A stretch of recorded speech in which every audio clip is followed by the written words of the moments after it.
found Mike through a network of other contractors online, and just through some pretty strong recommendations.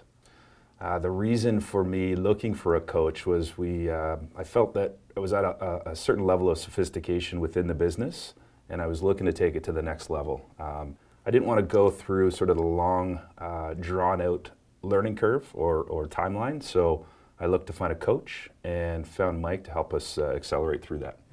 And Rob's unique in that he does come from a corporate background. As you know, most contractors are sort of self-made contractors who were tradespeople that were on the job and decided to go into contracting for themselves. And so Rob came at this from a complete financial background perspective. And I think, to be fair, probably on the operational side was where some of the challenges were. It wasn't so much on the financial side and the marketing side, it was on the operational side as to how to streamline the business so it could run without Rob being there all day long every day. Yep. I think really for me what it comes down to is the biggest thing is sort of looking in the mirror and setting your goals. That was the first thing Mike did, was sort of say, you're telling me all this stuff, but put it on a piece of paper. So goal setting is huge. Sounds easy, it's not. So we got through that process. And I think from that, then you put some focus on really what it is you want to do with your business and your personal life as well. For me, it was really doing the things that I would procrastinate with. Mike makes you accountable and sort of forces you to do the things that it's easy to sort of tuck away and forget about. You know they're important, but when you know you're meeting with Mike, you have to get it done. The goal is not to do the work for me, it's to do the work for themselves. And sometimes it just takes that little bit of a push to get them used to being accountable for accomplishing the goals that they set out to do in the first place. So ultimately, you do it for yourself now. You don't do it because I'm coming to see you the next day. True. Be nice if you did it for me. There was a lot going on. We had different processes for everything. We would have a different reaction for everything that we did. To remember how to do things differently every time, it became very chaotic. So Mike kind of came in and focused the business, or us, on putting in a process and making it consistent and repeatable every single time.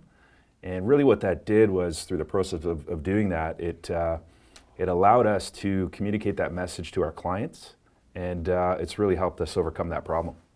I remember this one instance where I came into your office and we were in the middle of a coaching session, and your project manager walked in with a bundle of checks, interrupted the coaching call, and said, "Hey Rob, can you sign these?" And you put them down you put them on the table, and you're like this, signing them, going, "I don't know what I'm signing." Yeah. Because there was no process at the time to match an invoice to a purchase order, and therefore you're just trusting the project manager that things are being done correctly. Yeah, absolutely. So I remember that day.